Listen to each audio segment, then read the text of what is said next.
Well, this is nice. Shane Jacobs and Paul Hogan. It's so good to be in your hotel room. It's good to see the fellas together.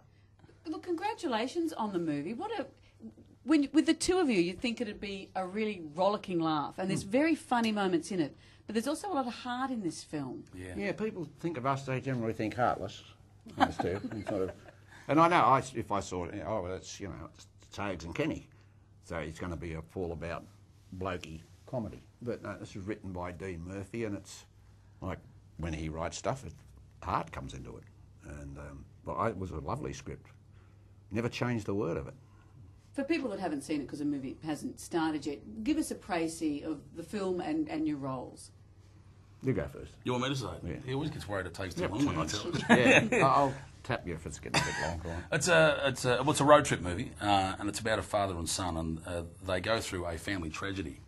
And as a result, the father, played by Paul, Charlie, it becomes apparent to his son, Boots, which is the character I play, that his dad's going to sort of sit on the farm and lock himself away in the darkness and kind of sort of rot away in his own self-pity and sorrow. So the son thinks the only thing he can do, or the best thing that he can think of, is to throw his dad in the car and drag him out of his home and take him to fulfil a childhood promise that his father had made to go fishing off the northernmost tip of Australia. So at that point, the audience don't know much about them and aren't quite sure why they have an estranged relationship. And the film takes off on a journey, as do the audience with you, in that they're in a car strapped into a Kingswood with no air conditioning. Thank you very much, and travelling to some of the hottest places on earth as we slowly lost weight due to the heat. But that's not a complaint. We can move on. It's sort of not in the movie, that part. Jenny Craig's interested. So and the audience get to discover our relationship as we grow closer together, and enjoy what we do on the road and meet some fascinating people. When I was a kid, if you told me one day that I could be working with Paul Hogan driving across Australia in a car, would have been my ultimate fantasy. Was that pretty much the... Well, you wouldn't have believed it, and either would I.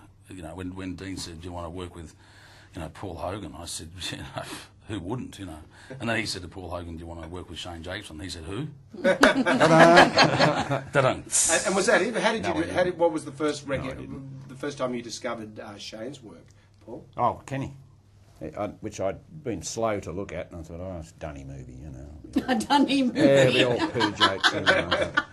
Basil McKenzie's on it. They've been done that. Bodily functions, I don't want to look. No, someone I know with taste said, no, have a look at it. And I had a look at it, and, there it was. It was fabulous. And he blew me away because you were so on his side. He was just, I thought, this guy's either real or he's a terrific actor. And he's a terrific actor. Because he's not really like Kenny. He's really quite a serious thespian. Thank you, Paul. And he does polish his craft in the movies. Polishes them. Yeah. We call it a craft. We call it a craft. Even just being with you for the few minutes in here, I can see there's great chemistry between you. Apart from making the film, what was it like sharing that time in that car, as you say, across some of the hottest parts of the country? Was it a fun experience or was it trying? No, not trying in the least. We never stopped laughing. We stole their money. We didn't take it. Yeah, I know. Because it was I had a front row seat to the Paul Hogan show for 2 months. It's fantastic. And I had a front row seat to the Shane Jacobs show. And he quite often topped me, which I wasn't thrilled about. Think so.